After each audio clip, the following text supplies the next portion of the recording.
Hey y'all, this is Rhett. I'm finally back, and I've got an interesting one for you guys this time. This vacuum I have here is a Kenmore Evo Bagless canister vacuum from the early 2000s. So I believe these were made by Panasonic at the time. I'm not sure the exact year they came out, but they were meant to be a competitor to other bagless canisters, for example, like the Dirt Devil Vision. And this model had a few unique features.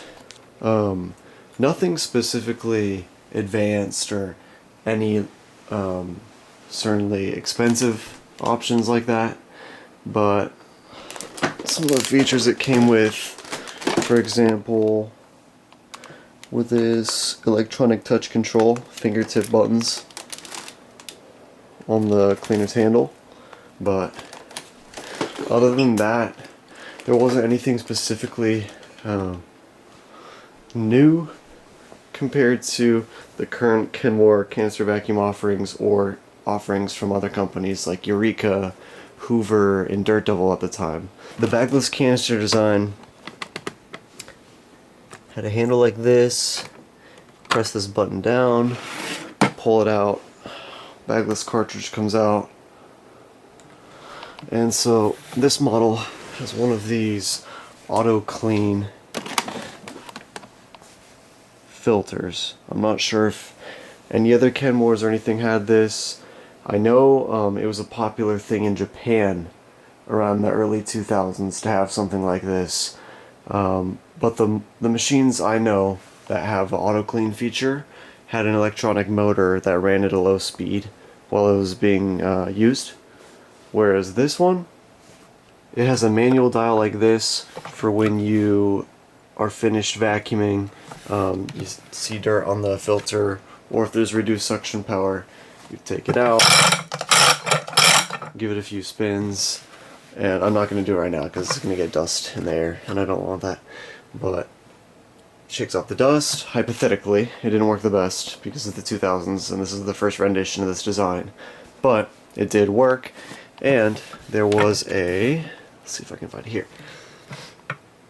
There's a gear connected to this dial that you can spin by hand that is driven from the machine itself in here where the bagless cassette goes into. And here, we'll get the light set up. When you pull the cord to start vacuuming, the rotation of the cord mechanism drives this cog wheel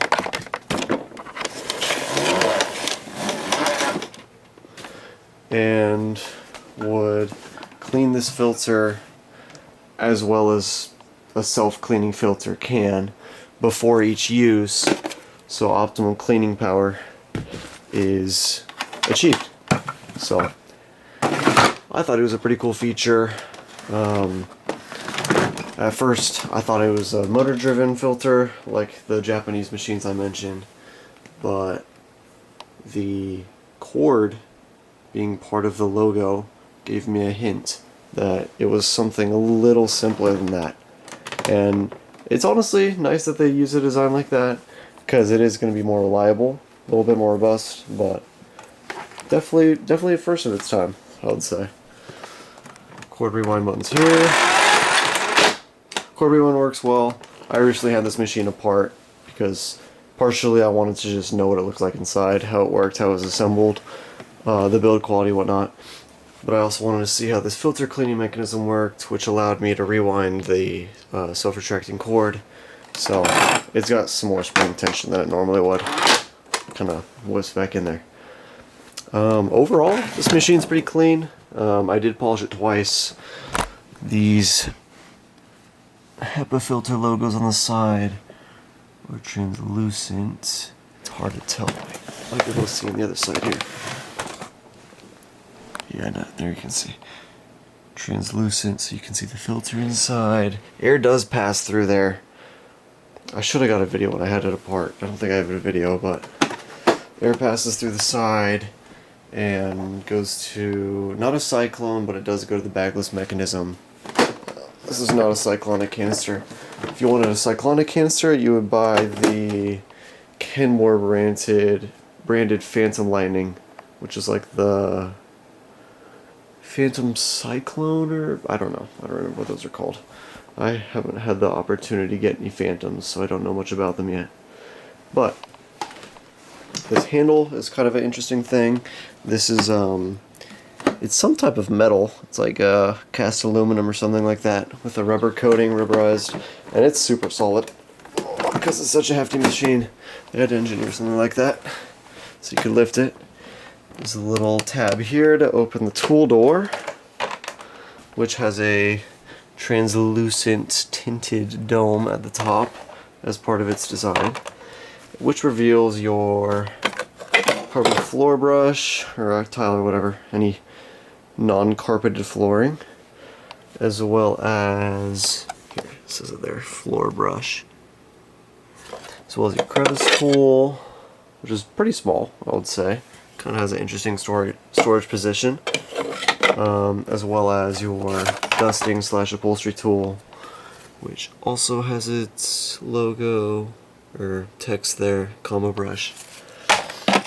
And then here the electric power nozzle is supposed to go, but unfortunately this machine and the spare parts machine that was listed nearby me, which was coincidentally listed around the same time this machine was, which I got off of OfferUp, that also didn't have a turbo brush, so I don't know if I can use one from another Kenmore canister. I probably can. I don't know what color it would be. I guess they're probably just that clear black. But it's got the basic Panasonic power nozzle design on it as well. Give you a little view here. Got it all cleaned up. It's got fairly good bristle length still. You can see it sticking out the bottom here. Let's get it in line, yeah. Yeah, that's probably how much is sticking out, so I'd say it's pretty good. Good enough for cleaning. It also has an extension wand, power extension wand that is. And one thing to mention is that the plastic, this gray plastic around the extension wands is quite brittle. So the tab that went up here that you would press to release this power handle is no longer there. As well as the parking bracket for the machine, which is pretty odd to me, but I guess it makes sense because as a floor brush, here's the slot that it docks into, is very fragile, and this gray plastic is the exact same on the whole power wand, so you gotta be very delicate with this stuff. Definitely do not put the parking bracket in if the power nozzle's on the machine, because the leverage, I'll just show you this, the leverage on the bracket when the nozzle is at its angle to park is way too much and it would break, as you can see. That is not level. So, just wanted to give you a little walk around there.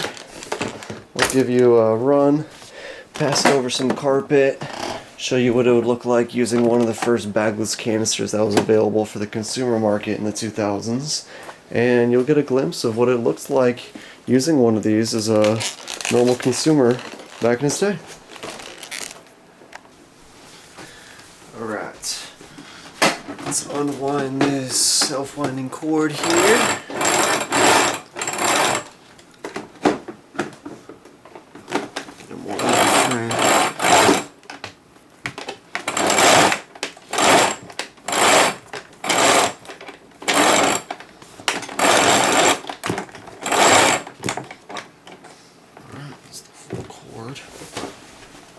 Alright, we got it plugged in now. So when you first plug it in, there is no like standby light or any like indication that power is connected to the machine. I don't know, I guess this was maybe considered a budget bagless canister option at the time. But also the Daredevil Vision was, and that was one of the other few offerings for a Bagless canister at the time in the early 2000s. So, anyways, I'm going to first press the carpet high speed button, and I'll show you going through the different controls.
Also, forgot to mention, on this side of the tool compartment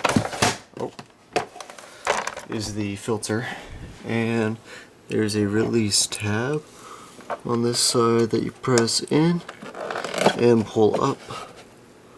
You can probably see how that works. And this whole filter itself comes out.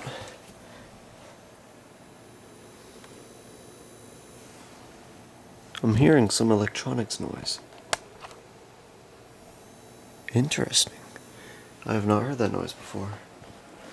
Well, this cartridge comes out and you can remove the filter media itself. I don't need to do that because I don't have a replacement, but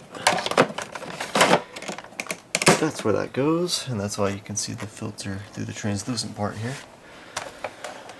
But another bonus on this machine is that the hose handle, this gas pump style, where, and there might be another name for it, but it's a 1/4 inch tool fitting, meaning that I can easily fit the tools off of my Stark Classic power team here. Stark being royal, I'll make a video on it. I love that thing.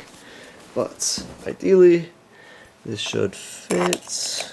Let's see, it does. Look at that. Metal fitting. Heck yeah. Now that's a tool I'd like to use right there. Alright, so I'm going to do a little dusting. Just my normal dusting routine for my desk. Use a low power here.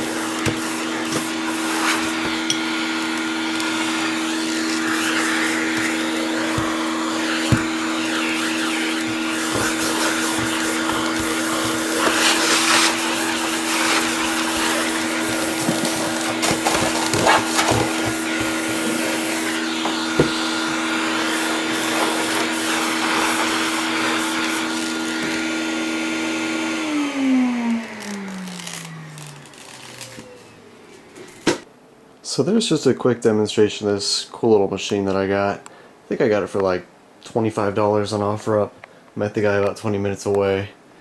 Yeah, he was a super nice dude. I think he originally had it from when he bought it from Sears in probably 2004 or whatever this thing was made. But yeah, if anyone's interested in it, it's probably going to be going on eBay soon. Don't really got the space to keep this for now. Probably be interested in having another one in the future if I have enough space for it though. Postscript. This thing's an absolute behemoth. And it actually cleaned pretty well. I mean, you can't really see carpet lines. This is old ass carpet, but it cleaned pretty well. It's got good suction power for a bagless machine. It doesn't clog as much as the uprights of its time did. And compared to a broom vac, I mean, it just absolutely dwarfs a broom vac. Look how just humongously obese this thing is. Next to a broom vac. I mean, it is the 15-inch wide Kenmore nozzle, so even comparing the nozzles is quite the difference. This being, I think, an 8-inch or something, but it's a funny comparison.